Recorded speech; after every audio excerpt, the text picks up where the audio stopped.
We're back. We woke Ursula up from her Moscow hangover. It's not Moscow. I just came from Baku. What? I just came from Baku. I thought you said you'd go to Moscow. I already went to Moscow. That was from before Nationals. I went to Moscow and Rome. God. We can't keep track of your jet setter schedule. Miss Fancy Pants, world traveler. I left Chicago straight to Baku, Azerbaijan for the Islamic Solidarity Games. Okay. And then I just got back last night. In any case, whatever, I'm back. I have to give her a little time to wake up a little bit. I've been awake since 6, but not feeling like it. So we'll see. We just determined a minute ago that really what this show is not so much us answering your questions and giving you help. It's really us just airing our grievances and discussing all the things that piss us off. If you haven't quite figured that theme out yet. So real quick, guys, healthiq.com/catalyst, as in Catalyst Athletics. Go there if you're investigating potentially getting some life insurance because you love your family and don't want them left holding the bag when you kick the bucket. They will get you great rates because instead of relying on all the stupid crap like BMI and things like that basically tell weightlifters they're obese and are going to have all kinds of problems that lead to early mortality, they're going to use science and get you better rates because they know how things work in the real world. healthiq.com/catalyst. Ursula, do you need to plug that meet of yours? The meet, yeah, we still have the meet going on. It's June 3rd. Registration's still open. And I know some people have had some problems with registration, so if you've tried to register and it kicked you out, either send me an email at weightliftingwise@gmail.com or go back in and try again. Unfortunately, we're having to resolve some registration from issues with FitSquid, but in any case, it's going on. There's still openings. We've got 3 events. There's the Armed Forces Open. There's the Weightlifting Wise Championships, which is open to everyone. And the Armed Forces Open is open to veterans as well as active military and all of the armed service branches. And then we also have the Texas Barbell Challenge, which is kind of a cross-lifting, CrossFit type event that we have. The first 2 events are snatch and clean and jerk related and complexes. And then the last event is a surprise. Ooh. So we've got that going on. June 3rd, registration's open. If you go to naturallyfit.com and go to the games, then you can find Olympic weightlifting and register for any of those events. By the way, that's weightlifting wise, like wise as in smart, not wise as in why the fuck do we do this to ourselves? If you're having trouble finding Ursula's website. Weightlifting wise, yeah. Boy. Okay, well, we just got back from the national championships last weekend. I got back from Baku, yeah. Yeah, we get it. You're cooler than us.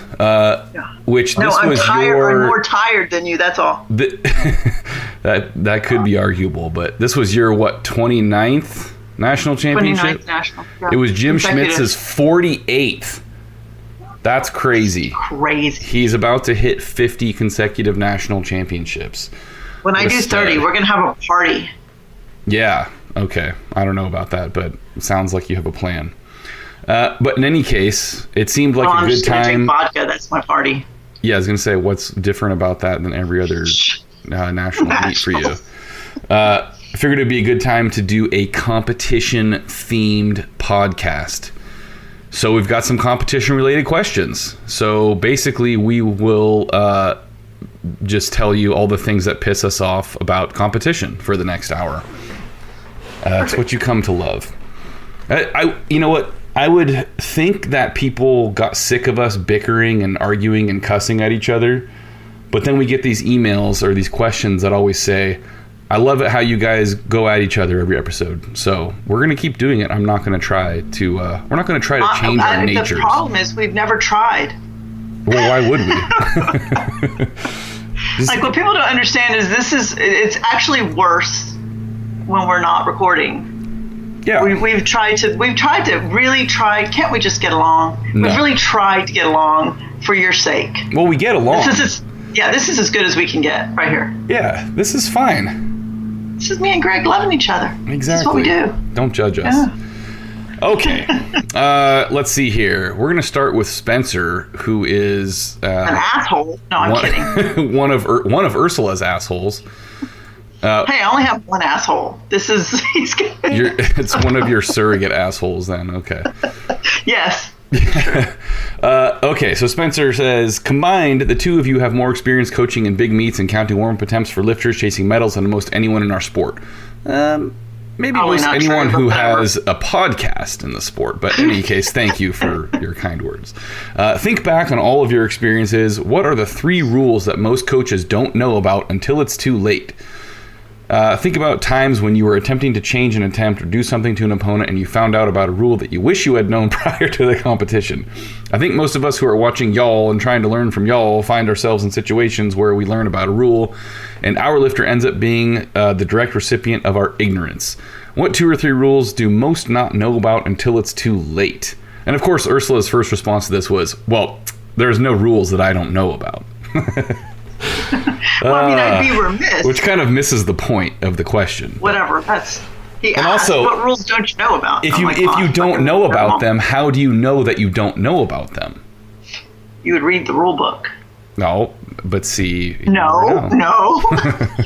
Why would you read? That's the name. There was a guy. Wait for someone to come tell it to you. There was a guy on YouTube a year ago who was commenting on one of Jess Lucero's videos and telling us that the way she started her snatch, according to the IWF rulebook, which he had read and clearly believed that none of us had read, according to the rule book, that the way she was starting her snatch was illegal. And I tried to explain to him that he didn't know how to read or understand the words that he was looking at. And he argued and argued and argued. And I said, well, she's about to go lift in the World Championships in a month, so why don't we wait and see if she gets red lights? Which, of course, she didn't. I went back to go rub it in his face, and he had deleted all his comments like a fucking bitch. So... God, I hate YouTube. I love that you went back. I'm like, save this shit. I'm coming back. Hey, you know what? Like, it's one thing to, ask intelligent questions and try to get information. It's another thing to just act like a fucking dickhead and tell everyone in the world that you know more than they do when it's so blatant that you have no idea what you're saying. This false confidence that people have is just mind-boggling sometimes. But I'm going to tell you something, that one of the lessons I've taught my child as a very young child, because he's interrupted at times and corrected things that were wrong. And I'm like, look, you only correct someone if you are 100% fucking sure that you're right. If you have any seed of doubt, then just keep your mouth closed, because otherwise no one's going to believe anything that you fucking say, because you're just going to look like you're always spouting off shit you don't know. Pretty much, this is the lesson I taught my child at 4. So, I mean, that would be useful for everyone to learn early on. I think the lesson that my dad taught me was more along the lines of, it's better to keep your mouth shut and have people think you're stupid than to open it and prove them right. Yeah, I've heard that one too. Yeah. So anyway, getting back to this actual question, now that we've already expressed more vitriol than we really needed to, there definitely a few of these came to mind because I've seen other people get screwed by them. I've seen other people try to use them to their advantage and their opponent's disadvantage, and they are kind of they're the kind of rules that unless you did actually read the rule book, you probably don't know until it's happened to you. The first one is that you have to declare your next attempt within the first 30 seconds or you lose those 2 changes. So in other words, after your lifter goes, you take your first attempt. You come back there, that marshal's going to put in the automatic 1 kilo increase, assuming your lifter made the lift. If you do not say, yes, my lifter is taking that, you have not declared that attempt, and you do not get to make changes after that 30 seconds. Well, let's. That's if you're the next lifter. If not, it's once your name's called. You have 30 seconds to make a declaration, to say something. So if they're following themselves. Yeah. But if you're following yourself, and as a general rule, even if you're not following yourselves, it just makes sense to go in and say something. Just make a declaration. Yeah. Let's say you think you're going to go up by 5 kilos. Go in, and you don't have to make the 5 kilo declaration. You have 2 changes. Go in and make a 2 kilo increase, and just put something down on the paper. Now, if you're going to do that, be aware, have someone there, because you could come up. And once they call your name, if you don't make a change in the first 30 seconds to use your changes, then you're stuck with that number. And that's where we see people get caught with their pants down a lot, is that, it starts to flip around because of this 1 kilo increase that happens automatically. And then there's all the other coaches are sitting there making their changes. If you walk away from that table, and let's say, the bar is at 152 kilos, you put in 154, and it looked like there were two guys going 154, but they were really going from, let's say, 50 to 54, and they're really going to 55, and they switch real fast, you're back up, and you're going to be stuck with that 54 if they go to 55, and I'm just using any numbers. And of course, I'm dropping the 1 because we don't usually say 155, we just say 55, just as an FYI. So if you're up, and then you still have 2 changes, but you have to make a change once they call your name in 30 seconds. And so I've seen that happen a lot. And what I've kind of become accustomed to do, and we've always done this even before they made the 1 kilo rule back when it was 2.5 kilos, is that we have, you have 3 passes in the back room. Everybody seems to use 2 for loaders and 1 for a coach. I use 2 for counters and 1 for a loader. Yep. And the counter can load. But you need to have a second coach back there. And this is why I teach all my athletes, including Spencer, how to work the table. Because if you don't know how to do the cards, or what we call boardology, if you don't know how to do that, the board, then you're not a lot of help back there. And so teaching someone to be as good or even better than you at that is important as a coach. You don't want to be the only one back there with all that responsibility, because as soon as you walk away from the table, if changes happen, you're on your own, right? Then your athlete has to scramble out there with 30 seconds left usually, because you didn't make the change in the first 30 seconds, and they're stuck with that number. Yeah, and it's having that second person. We always try to have 2 people back there. Mm-hmm. Like, for example, when Jess is lifting, I'm in charge of counting attempts and timing that warm up. Amy kind of comes back and forth so I can communicate to her and she can tell Jess when to lift. But then the 2 of us together are figuring out, okay, well, this is our plan. And then we can both look at the board and see, how things are going to play out with the other lifters and how that's going to relate to, how we need to make the changes, how we need to put stuff in, whatever the case is. And it's incredibly reassuring to have a second person backing up your decisions. It's nerve-wracking as it is. You're really trying the whole time not to screw up your lifter. So to have a second person saying, yes, let's take this next lift in another attempt, or, let's wait. If this one is a miss, we're going to get a 2-minute clock, so let's hold off. Whatever the case is, it's nice to have that backup. But on that, as far as making that declaration quickly, like Ursula said, yes, try to just get it done. These things turn into these huge log jams, especially lately when weights are so stacked up similarly. So it just helps the whole thing run more smoothly. It helps everyone do better. But have that second person, helping you look at the board, so that when that once your lifter has taken that lift, you already know coming back what you're most likely going to declare, whether you're just going to declare that automatic 1 kilo, or whether, let's say, you need to go 2 so that the lifter's not following him or herself, whatever the case is. So you just have an idea, so you're not going back and starting from scratch and using up that entire 30 seconds doing your calculations and figuring out what's going on. So take advantage of that second person, definitely. Yeah, look around you, know what's going on around you. That's why it always helps to know what other lifters have done, can do, what they look like, watching other lifters in the warm-up room as they're warming up. So, we've all sat in the warm-up room and looked at someone warming up and said, well, shit, that's going to be 2 2-minute clocks, Right. Or they take sometimes it's a wrong guess, but you can sometimes we all factor that into counting attempts. Like we're watching someone and they're missing shit, and you're like, they're opening with more than what they just missed. And so that's probably going to be, they're going to follow themselves 3 times. If there's no one in between, that's a bunch of 2-minute clocks. All of a sudden you're altering already your warm-up strategy. Yeah. Because you don't want your athlete to end up with this extra 2 minutes somewhere where they're just sitting around, especially on their last attempt. So if you give them 3 minutes from their last warm-up to when they're supposed to go out, and there's going to be 2-minute clocks, that just turns into 5 minutes. You get 1 or 2 other misses, all of a sudden you're at 6 or 7 minutes. Well, that's fucked up. Now you've got to go back and look at your strategy for warming up so that you don't have your athlete sitting between their last attempt or their last warm-up attempt to their first attempt on the platform for 6 minutes. Well, and you don't have them at 95% doing more singles. Right.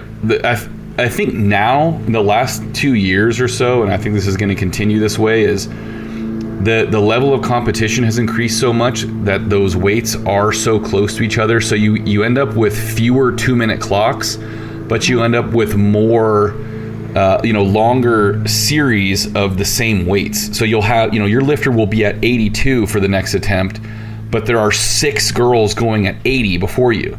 So that could be 6 attempts, but it could be, it could be fucking a million, because if they each miss 3 times and repeat. It could be 9, not a million. 9. Well, but see, my point is it turns into a million, because then each of those coaches is at the board taking 30 seconds to make a change.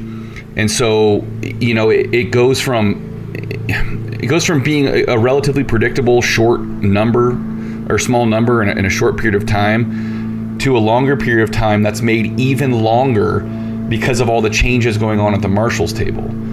So again, that making that declaration as quickly as possible helps that situation too, where instead of, every miss is the time it takes a lifter to do the lift, and then you add another 20 to 30 seconds on top of that just to get the declaration put in, all of a sudden you've added another 5 minutes to what is already 8-9 minutes. So just help everybody out. Yeah.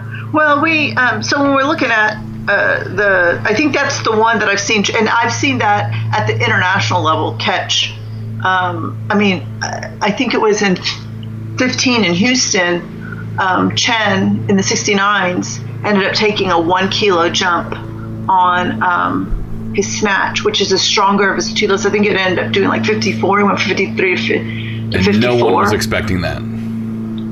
And he competes in the snatch. Really, he's not a great clean and jerker relative to snatch. Usually, is far ahead of everyone on the snatch, and then kind of trying to cling on to on the clean and jerk.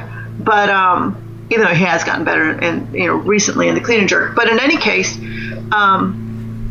that was a coach fuck up. And we're talking the Russian national team coaches plus his personal coach. So anybody can get caught in that situation. So it's really important that you stay attentive to what's going on. And so, and here's what I want to say something about that. If your coach fucks up, don't eat his fucking head off, okay? Understand that they're human and that everyone can. I haven't made that mistake, thank God. But it doesn't mean I'm not susceptible to it. All of us are susceptible to making an error. All you can do is do your best. If I had one of the coaches that I've mentored had an athlete who he got caught with that, and she had to do a 1 kilo jump, and she ate his shit for it, like just jumped his shit. And I was like, well, that's not cool. How many times has she had an attempt that she fucking missed? Exactly. What the fuck? And so, just understand, when you miss an attempt, your coach might give you a hard time, but they don't fucking treat you like the worst human alive. Yeah. So if your coach fucks up, understand that everybody's human, especially if your coach is still learning. Shit, if you're still learning, you're supposed to be a team, and you're supposed to work together. And so, no matter what the rules are, your coach is learning them alongside you. We've all had to go through some learning curve. Sure, you can have a mentor or someone to help you along to make the process easier, faster, with less mistakes. But shit, we've all made mistakes somewhere, including Greg and I. Yes. Well, I can't speak for Greg. I've made one. One. Oh, no, I did. It was a big one, though. I'm sure I've made more than one. I've made quite a few. Well, a lot of this is guessing. Yeah, exactly. It's educated guessing. It's educated guessing. It's estimating. Guessing. It's guesstimating. But it's That's not a real word.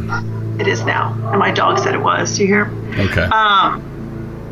No. So, I mean, we're just making best guesses and doing a game of, somewhat unpredictable, predictable misses. Like we can say, okay, like 30% of those lifts are going to get missed and fucking 50% are missed. Or 60% are missed. We've all seen the massacres. Yeah. Yeah, or 100%. We've all seen some massacres on a board. So it's, what I want to say about that is understand that, as a coach, you learn the rules and you try not to fuck up, but sometimes you fuck up. And it's not necessarily that they don't know the rule that you fuck up. It's just that you get caught. Right. There's a lot going on back there. There's a lot going on. That's why people choose particular people to help them, to learn from, and to do it, and for them. So I mean, I've counted for shit tons of people that were not my athletes just because they have confidence that I'm going to be attentive. And just because your coach isn't staring at the board or the cards doesn't mean they're not paying attention. I'm sometimes just standing there listening to everything going on and not looking at anything. And people are like, "Are you paying attention? Are you paying attention?" I'm like, "Fuck yeah, I'm paying attention." Yeah, shut up. You're interrupting me. Now I'm not, because I'm talking to you. Yeah. All right.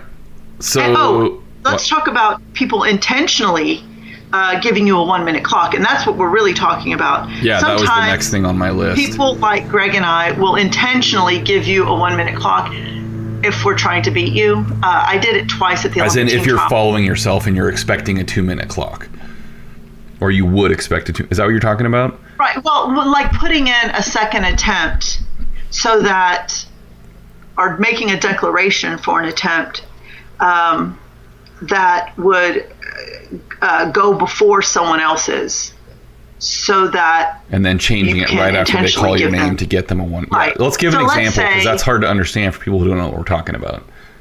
I don't remember the exact number, so I'm gonna have to make them up. But this was a girl that I was counting for at the trials, and literally her best friend and one of my closest friends. And this is competition, so all of a sudden that all goes out the window.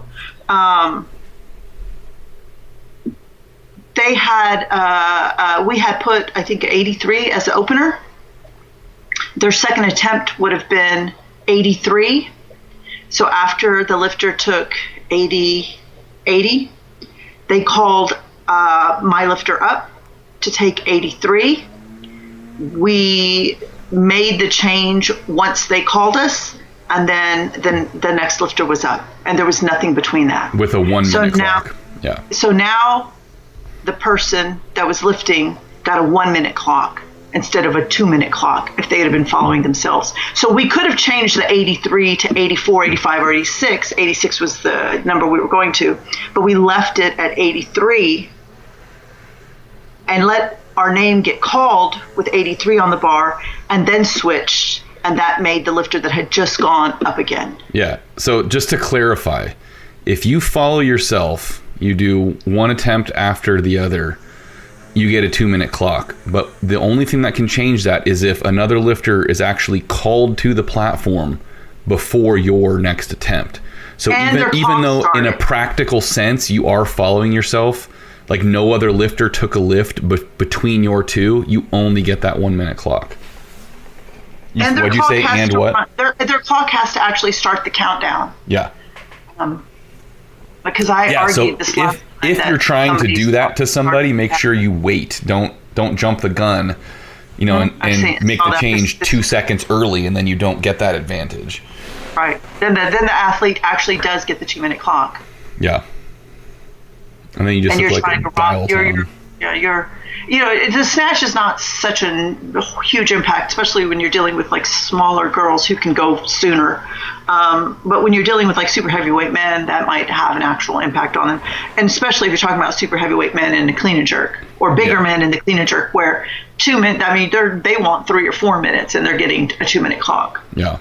So giving them a 1 minute clock is like, you're an asshole. But it's like you said, it's competition. Yeah. We can be friends afterward. Yeah, we're a friend. Almost all of us are friends before and after, and we're even friends during. But we all understand that it's a competition, and in a competition, you do whatever strategies you have to give the advantage to your lifter. I mean, that's all you can do. Yeah. I'll tell you one mistake that I think people make. and I saw this a little bit in my assistant, is that everybody, like especially new coaches, I never ask lifters, coaches, rarely, like, are you going to stay with that? Or are you going to move up? I'll just look at what they're loading on the bar and then determine from there whether I think they're going to actually take whatever they're saying they're going to take. But there are a few coaches that will, especially if you're a new coach, will come up to you and try to get your strategy out of you. They'll start asking questions. They don't do it to me much because I'll just laugh in their face. I'm like, you're not getting shit from me. You better go ask somebody else because I'm playing a game here, and my game, my intent is to beat you, or to at least give my athlete every chance, a best chance of beating someone. But, at the end of the day, it's who makes their lifts. That's just the bottom line. But I see a lot of younger coaches that these more experienced coaches will come up to and be like, hey, so are you really going to take that? They have a good lifter that's competing against their lifter. They're just a newer, younger coach with maybe a newer athlete who's up and coming, and they'll spill the fucking beans. Don't fucking tell anybody your plan. Let me give an exception to that rule, because by and large, I agree with you. You shouldn't be helping anybody beat you. No, right. But just helping people in general is different. But helping someone who's a direct competitor is dumb. Right. But the thing is there are plenty of cases in a competition where somebody, another lifter, another coach, and what you're going to take will affect their timing for their warm-ups, whoever the case is. And if you're not in direct competition, if helping them doesn't in any way harm your lifter, then by all means, tell them. Don't be a dick. Don't be a dick across the board for no reason because you think you're hot shit. No. I know you do. But there's no reason to be if it's not going to negatively affect you. Sure. Because one of these days, Ursula, you're going to want that information from someone else. And they're going to be like, go fuck yourself because you're a dick to me no matter what the situation. And then you'll wish you had taken my advice. I have only ever laughed in someone's face when they asked that question if we were in direct competition. Yeah, actually, funny enough, Spencer asked me that one time. Oh, no, he's one of those people that has the balls to ask. He used to come and ask me when I was coaching Dutch before he was my athlete. It's probably why he wanted to be my athlete, because he's like, fuck this, I want to be on the other side of this shit. And I was just like, shut the fuck up. Like, come on. I'm never going to tell you. And wrong now. But I can remember too. My first endearing nickname for Spencer came from his coach playing stupid. This was a state meet. Okay, let's not get crazy. It's a state meet. He was acting like it was the fucking world championships. I'm like, come on. It's the state championships. Whoever lifts more weight's going to win. You don't need to play these stupid little games. And of course, that's contrary to everything I just said. But usually in local or state meets, I'm not I'll tell you shit because it's just for fun. Yeah, everyone needs to settle down. Yeah, settle down. It's a local meet. Like, you don't need to get so serious and hardcore. But his coach was fucking with the numbers, and he kept changing. And I was like, what the fuck? It's the goddamn state meet. And that's when I'll let Spencer tell you his first nickname. Okay. It starts with an F. Well, sorry, guys. Ursula just set you up for this great, funny story and then didn't consummate it. Won't tell you. Yeah, well, okay. It was fuckface. Okay, I was like, shit. Fuckface. That's fair. Yeah. All right. Well, he asked for 2 to 3 rules, so there's one more that came to mind here. That really only matters in these situations where we have a bunch of lifters all taking right around the same weight or the exact same weight. So everyone gets really focused on lot numbers because that's a simple, obvious thing. Like, oh, well, this lifter has the lowest lot number, so at the same weight, they're going to go first. But that's not necessarily true. That's the last thing that's used to order. So let's say you have 5 lifters all taking 80 kilos for their second attempt. So all the same attempt number, all the same weight. Then hold on, Greg, because that's with your first attempts, it is by lot number. But we're not talking about that. That doesn't matter because you're going to see that on the board. Everyone knows the order they're lifting right. in. Okay. Once we're into the competition, right. yeah, that's why I said second attempts. Keep up. Okay, I know you said second attempt, but I just want to make sure people understood on first attempt. So everybody's on their second attempt. Everybody's calling for 80 kilos. So if you haven't done this before, you might say, okay, well, my lifter has the highest lot number, so he or she's going to be 5 attempts out. So you go relax and set down, you know, all of a sudden they're calling your lifter's name. Your lifter's out in the bathroom taking a piss. You got to remember that before lot number, it's the order of lifting. So everyone's calling 80 kilos. But if your lifter's previous attempt was 76 and everyone else's previous attempt was 77, that means your lifter's been waiting longer. They took the lower previous attempt, so they're going to be up first. Mm-hmm. If everyone's previous attempt is the same weight, then it'll be lot number because it'll be the same order they lifted in for the first attempt, right? So I've seen that screw people where they expect like, oh, well, there's 5 people in front of me because we're the highest lot number, so, you know, I can go dick around over here and do whatever, and then their lifter is suddenly sprinting out with 10 seconds left on the clock. So like Ursula was saying earlier, you know, have a second person there too is really helpful. But before you go anywhere, look at the board, wait for the marshal to put in, you know, your lifter's next lift, and wait for those changes to be reflected on the scoreboard before you make any decisions about where you're going to go or what you're going to do. Like, make sure you know the situation before you disappear. And then properly chastise your lifter for needing to pee during the, you know, during the actual competition. I mean, they've got all warm up to piss. Make them go pee before you start warming up. Oh man, poor Charles McDonald, East Coast Gold guy, had the flu. This was in the 85 kilo A session. He was just having a rough day, bombed out on snatches. You could see he just was not feeling good. So he goes out there and makes his first clean and jerk. I mean, he's really fighting on that jerk, drops it, and he comes sprinting through the warm-up room. I mean, like basically holding puke back in his mouth. Oh, poor guy. Straight to the bathroom. And Leo Totten walks over, and I'm like, is it safe to assume that he's not going to do his second and third attempts? He's like, yeah, he's done. So, but he made it. He didn't puke in the warm-up room. Good for him. Yeah, so he deserves credit for that. He deserves credit for making that freaking clean. Yeah, because it would crap. Yeah, and then then causing a chain reaction of puking. Because if I saw someone puke, I'd probably puke. Like in was it Stand By Me?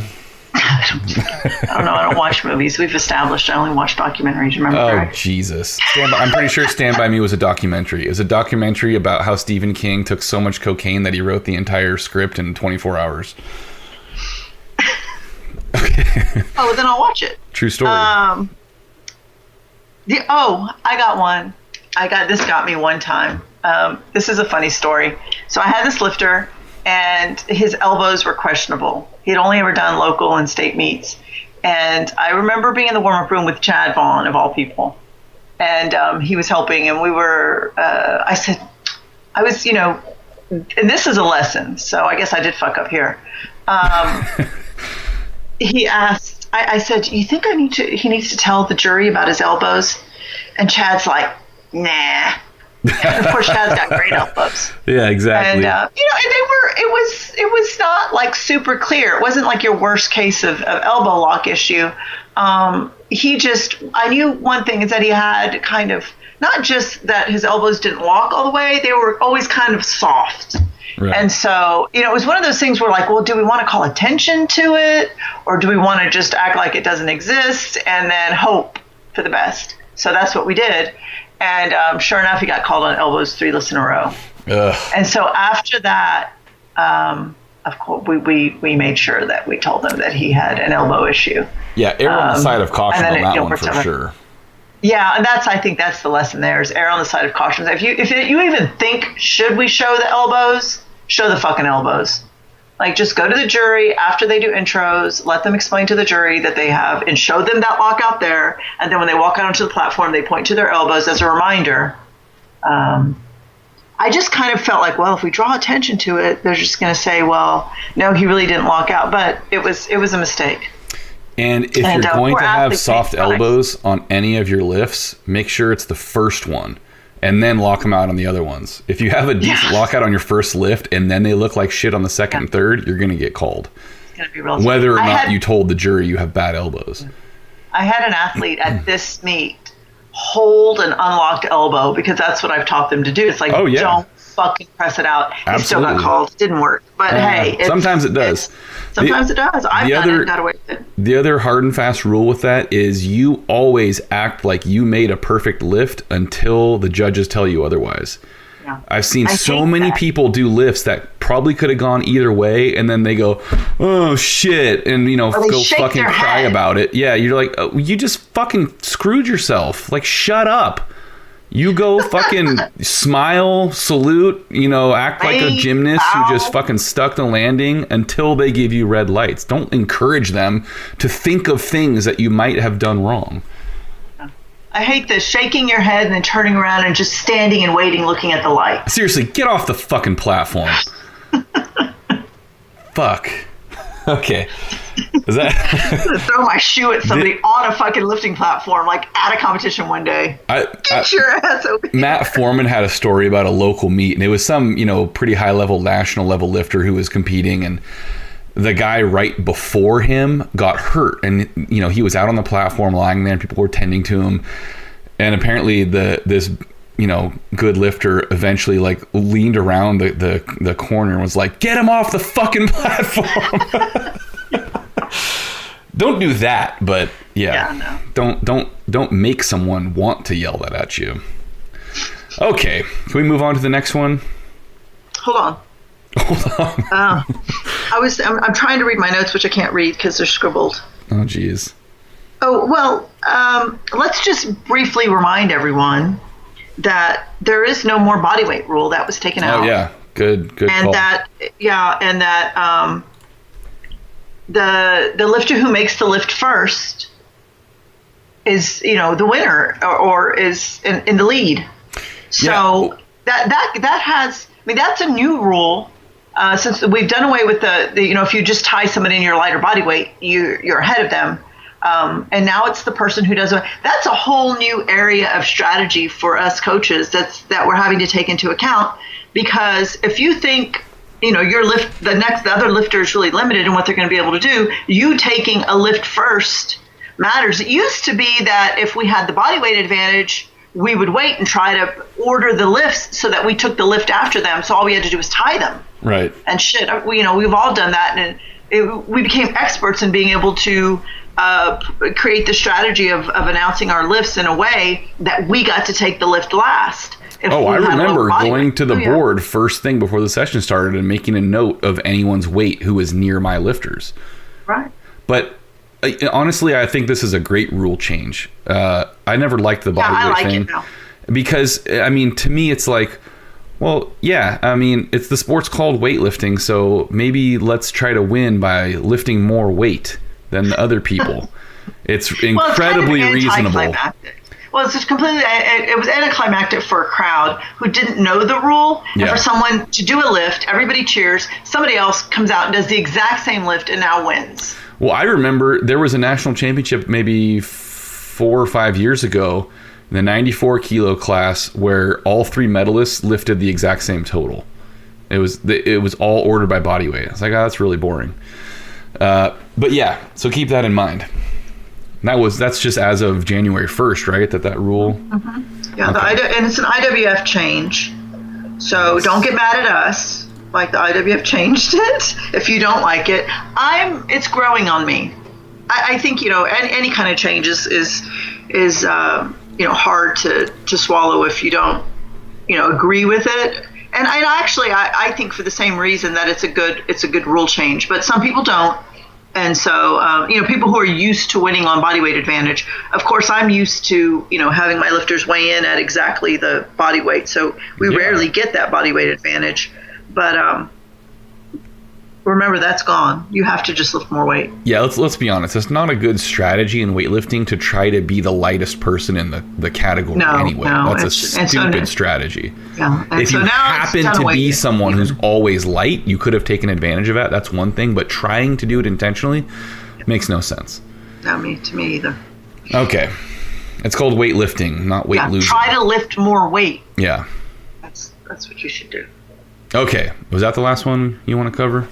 Yeah, I think. Are we ready? Yeah. Okay, Kepri asks, while at a local weightlifting competition, I overheard a lifter comment about how they usually never make more than 2 out of 6 lifts. This sounded very strange to me. Could you please discuss your thoughts on making lifts in competition, i.e. hitting openers, when and why you would push for PRs in competition, and difference in strategy for local, national, and international meets? Yes, we could. Well, it depends on what your purpose is, and let's go. Right, so let's talk about that different strategy for different situations then, like she kind of mentioned. Well, and no matter what the level, the thing is, like, international level athletes don't always compete at very many local meets, and when they do, they're usually training meets, and in that case, they're going for 6 for 6, I think. Well, and let's hope everybody is at the end of the day. I think that the difference that needs to be made for international meets is that most of the time you have to be taking attempts with trying to earn team points in mind. That's right. And it's so team oriented. Yeah, it's different than being at a national meet, where in a national meet you are the one and only concern. Your only concern is trying to beat everybody else. International meet, the issue of placing is more important in terms of how the team then accumulates points, because you're trying to earn, say, spots for the Olympics, things like that. So a team coach is not going to say, like, oh yeah, go ahead and take this 8 kilo jump because you really think you can make,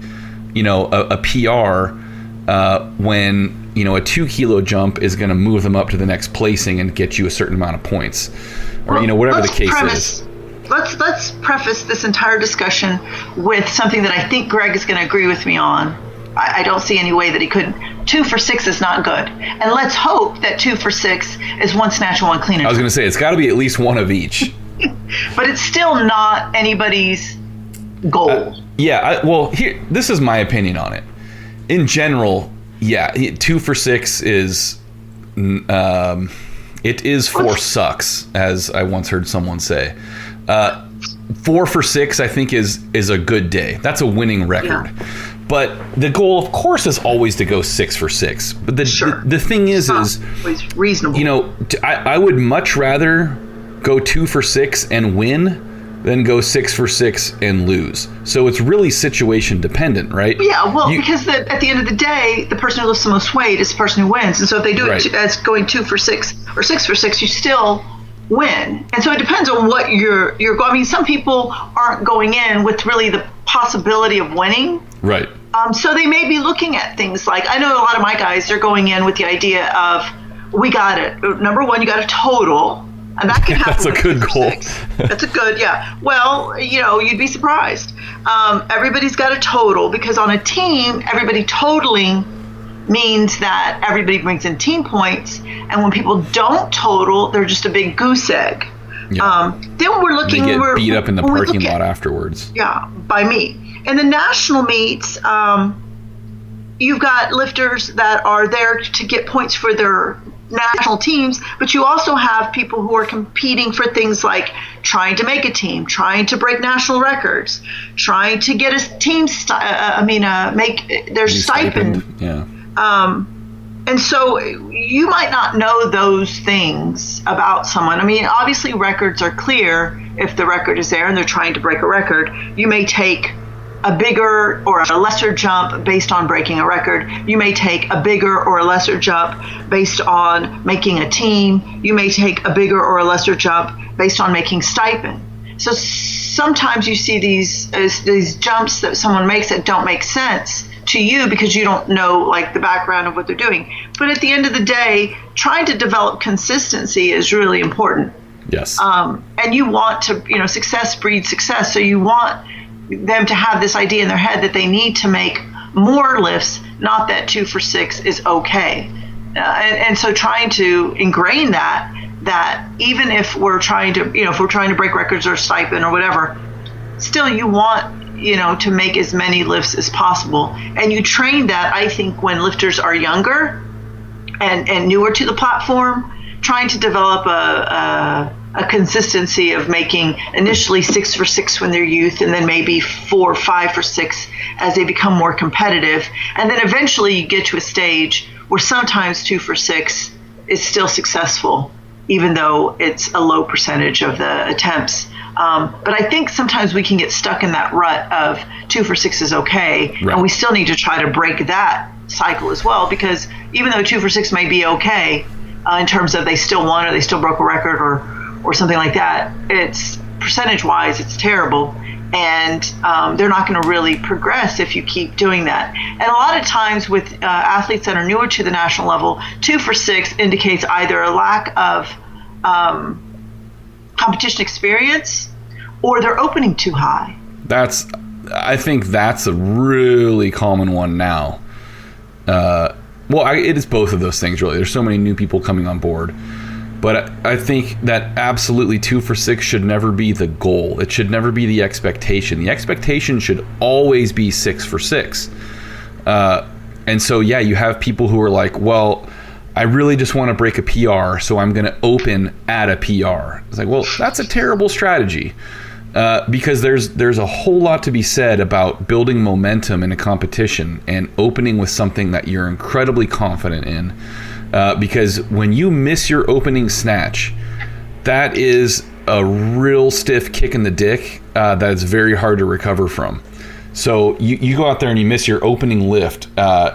It takes a lot of mental fortitude to come back and make another 2 or even 1. So if you can plan your attempts where your opener is something that you're extremely confident in, your second attempt is even possibly a PR, but most likely pretty close to your PR, on the underside. So again, get that momentum. And then your third attempt is a PR or a record or, something you need to put together to get that stipend money, whatever the case is. I just wrote 1, 2, 3. Yeah. I just wrote 1, 2, 3 on, and tell me if you agree with this. Number 1, get on the board.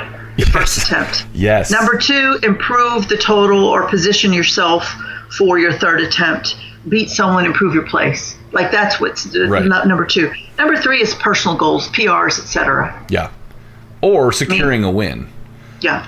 Or if you have a stipend total, if you have a projected team total, beforehand you've probably come up with, okay, well, I want to try to snatch this and then I'll clean and jerk this. But if I only snatch this, then I have to clean and jerk this. So you're trying to set that up with those lifts based on, how that second attempt went. If your second attempt was great, you're still probably not going to make, a gigantic jump to get that number. You're probably going to still make a reasonable jump, which is why that opener is so important. You have to have that opener you're confident in. But you can't open so low that you're out of range of what you need for that third attempt. Right. Like you can't cover 15 kilos in 3 attempts. As a 53 kilo woman, you're not going to take 5 kilo jumps in the snatch. Most likely, I've seen people try to do it, and it virtually never works. Yeah. There was one session we did it, and it didn't work out. Yeah, there was one session where I saw a woman. I think either. God, what class was it? I want to say it was 58s. Took an 8 kilo jump in the snatch between first and second attempt. Shockingly, it was not successful.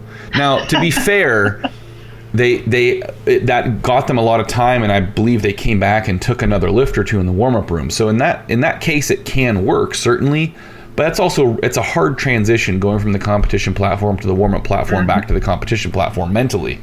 So it's not a reliable strategy. Although I've always wanted to go to a local meet and open at like 50 kilos and then take like 150 on my second attempt. Like just to kind of fuck with people's minds. But here's another thing, and this struck me as you were saying that sometimes you can adjust your attempts. Like you can have an attempt strategy, like this is what we're going to take. But sometimes like it just makes sense if your lifter gets to go and they're on a roll, like they seem to be in a groove. to just let them go. And maybe you don't end up meeting your, their goal for that meet, but a successful attempt is a successful attempt.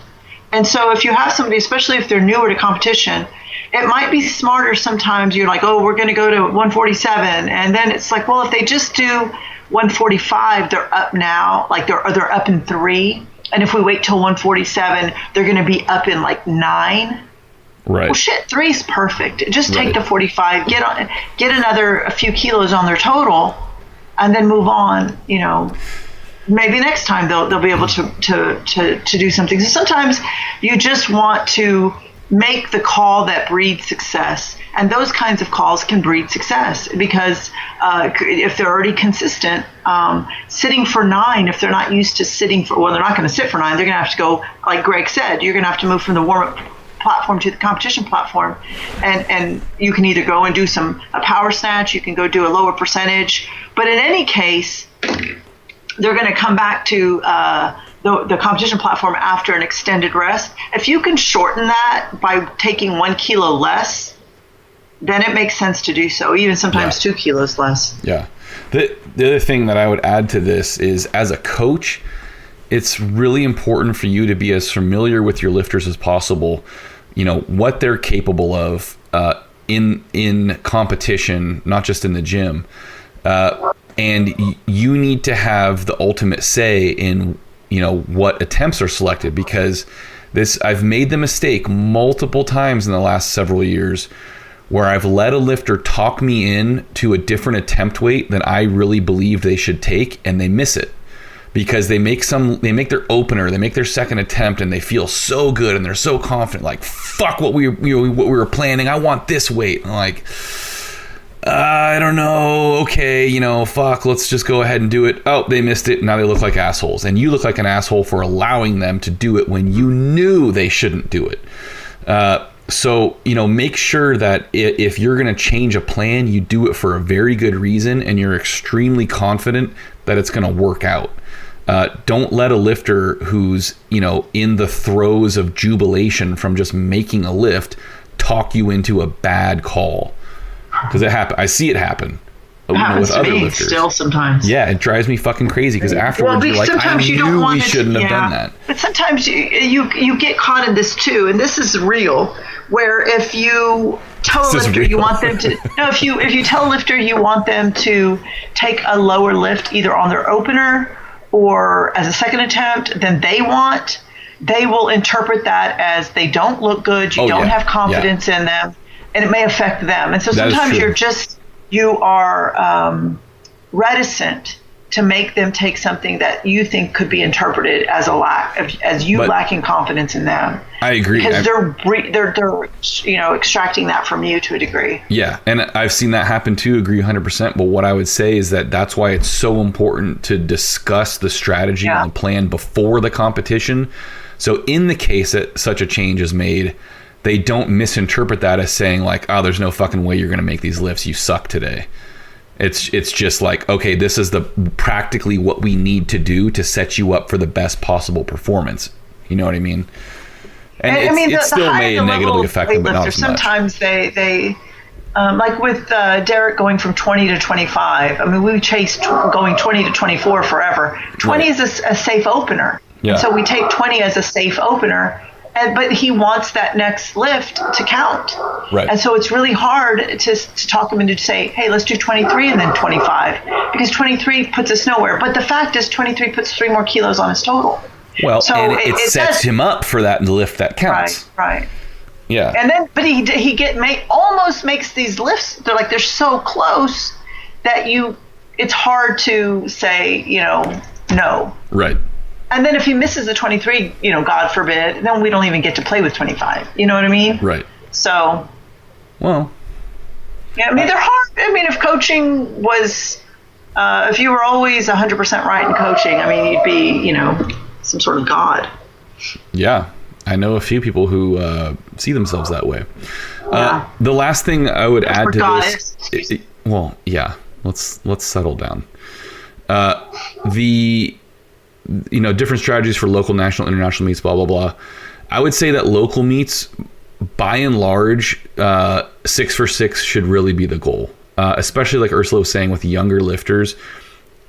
You know, for a young kid or for a beginning lifter, the goal at a local meet should not be trying to make enormous lifts. It should be making lifts and making, consistent lifts, and really developing that expectation that when you compete, you make lifts.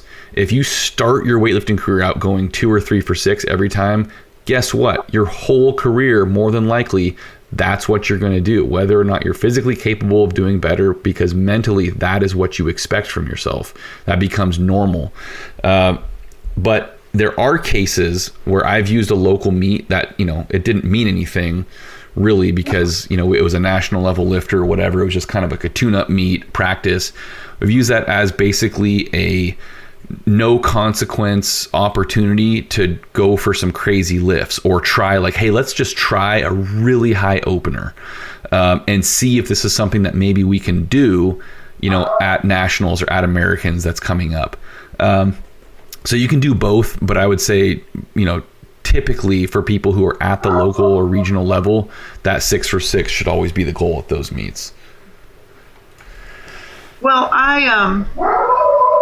I think with lifters now, like getting this focus, and I think the same thing happens to our international level lifters. Like, I got to make this team, and so you see lower percentage of lifts made. Yeah. Because they may be like stretching a little bit, not based on what they're prepared for, but just based on what they want to be prepared for. Well, and based on what everyone else is doing too.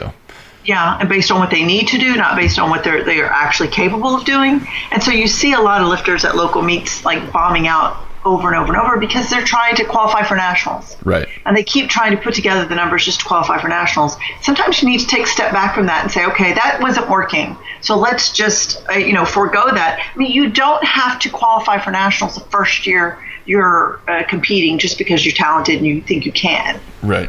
Or, what happened was a lot of our totals bumped up so much that people were, I think Steve Galvan one time made a post whenever we changed the qualifying total. He's like, congratulations, you are no longer a national level competitor.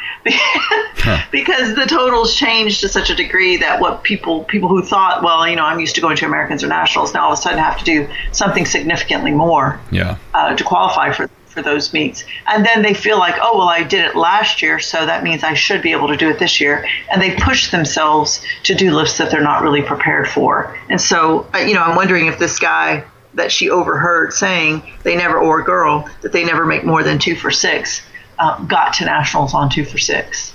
I did it one time when I had to come back and do a I don't remember when it was, but I just opened with the numbers I needed.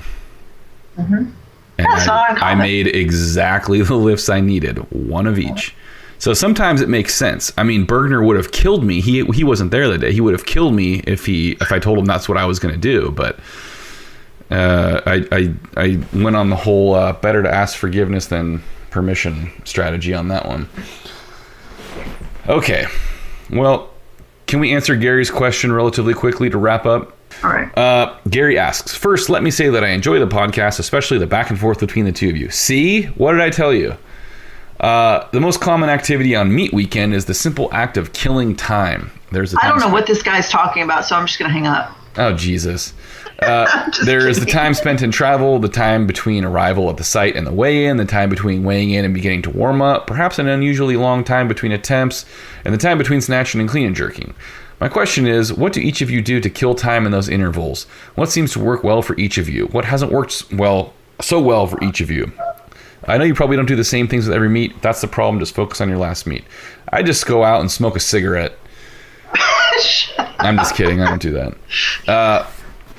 All right. Well, this is like half a dozen different time periods here, and so each is going to have a different thing. I would say that the main thing when you're talking about killing time, like before weigh-ins or between weigh-ins and warm-ups, is do as little as possible. Don't be one of those goofballs who goes and weighs in and then eats real quick and then runs down to the venue to watch some lifting, in the previous session, and then runs over to the warm-up room to get ready. You're just burning energy and you're getting yourself all wound up watching other people lift and potentially miss. or people you're invested in, watching them is especially draining. So stay out of there. Go get some headphones, go lie down in a corner quietly by yourself and just calm down. And you should have between your weigh-in and when you need to start warming up in the back room, you should have a plan ahead of time. You should have your food or know exactly where and when you're going to get it. Have all your beverages and whatnot, your energy stuff, or your rehydration, reconstitution equipment. So don't go wandering around in that time period wondering what you're supposed to do, or, oh wow, I'm hungry, I should probably go find a place to eat food. Oh shit, there's nowhere to eat, so I'll just starve and pass out during my clean and jerks. Because once you take care of that stuff, there's usually not a ton of time left before you need to start getting in that back room. Ursula, suggestions on that? Okay, so I was understanding this as a question for a coach, in which there is no time in between any of these because you're running around chasing your tail. If you have multiple athletes and you're bringing people food and you're helping them make weight, and then you're trying to do more things than you have time to do. Yeah, so I don't think that's that question at all. No, as an athlete, that's why I was like, what time in between? As an athlete, I think for me, I always, every time I had the chance, I just laid down and closed my eyes. So if I was making weight, let's say I'm on weight, so I've been boiling or in the sauna or whatever, and I've just got to wait for weigh-ins, I would go to my room, get my bag ready, and lay down and wait for weigh-ins. And then I'd go to weigh-ins, and as soon as I made weight, I would eat and go find some place and lay down and wait till it was time for me to lift. I mean, really expending the least amount of energy on anything else. I remember my ex-husband would want to kill me because I'd go around and start socializing. And he would give me so much shit for, he's like, you fucking social butterfly, but in Russian. So it sounds so sweet. You can do that after you lift. Talk to your friends after you lift. And definitely no watching lifting. I don't even let lifters watch the screen in between their lifts when they're lifting. I'm like, what the fuck are you looking at? That's not you lifting. Don't watch. Yeah. You're not even watching you lift. Like, don't watch videos and shit. Just relax. Try to expend the least amount of energy that you possibly can and get all of your focus and energy directed toward. Now, if you're one of those people that starts to dwell on shit and you need to keep your mind occupied, then music or maybe watching your phone or something like that, watching other things that keep you distracted, fine. Non-weightlifting things. Don't go on Instagram and start watching a bunch of weightlifting videos. No, right. Well, we didn't have that. You need to be distracted. You have to distract yourself from weightlifting, period. Yeah.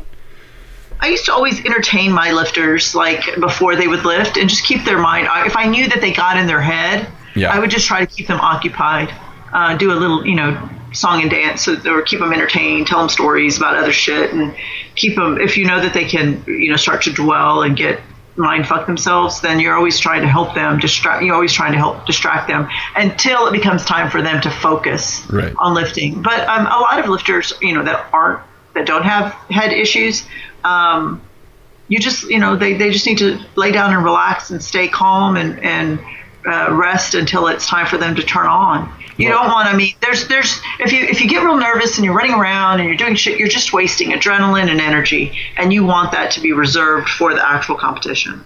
Yeah, and all that lying around time is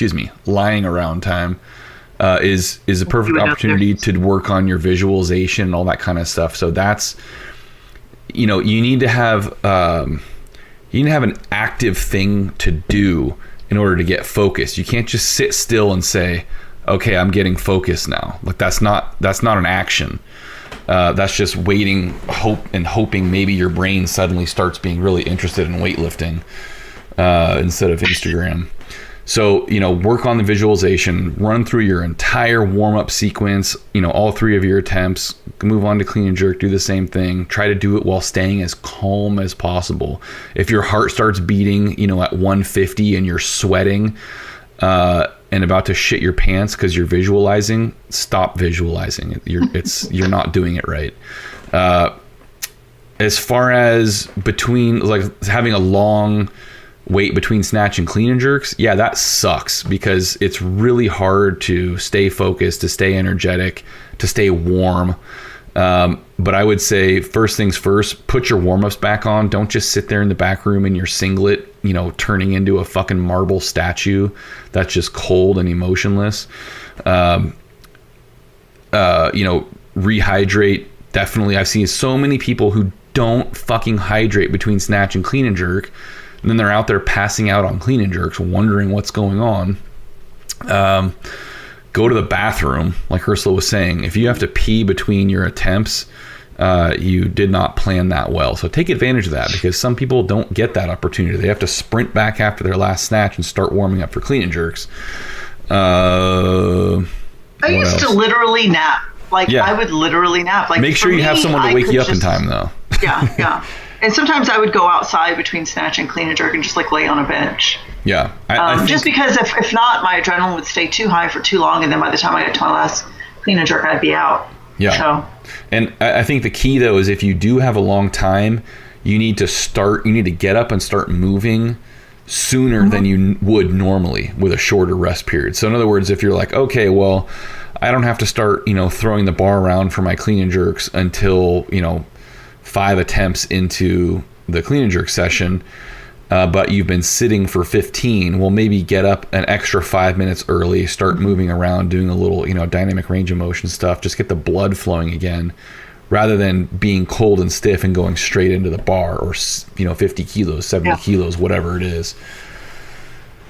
I would walk in the hall somewhere as part of, literally it was part of my warm up for my clean and jerk. Yeah. Because you would be sitting for 15 minutes. And so I would walk the hall. You'll see people back there walking the hall. You are walking at the back. Yeah, I know. Yeah. But yeah, definitely don't go from sitting still for 15 minutes straight into your warm up with the bar, because you're going to feel like crap. And it's going to be really hard to convince yourself that you're going to have good clean jerks if you feel that way.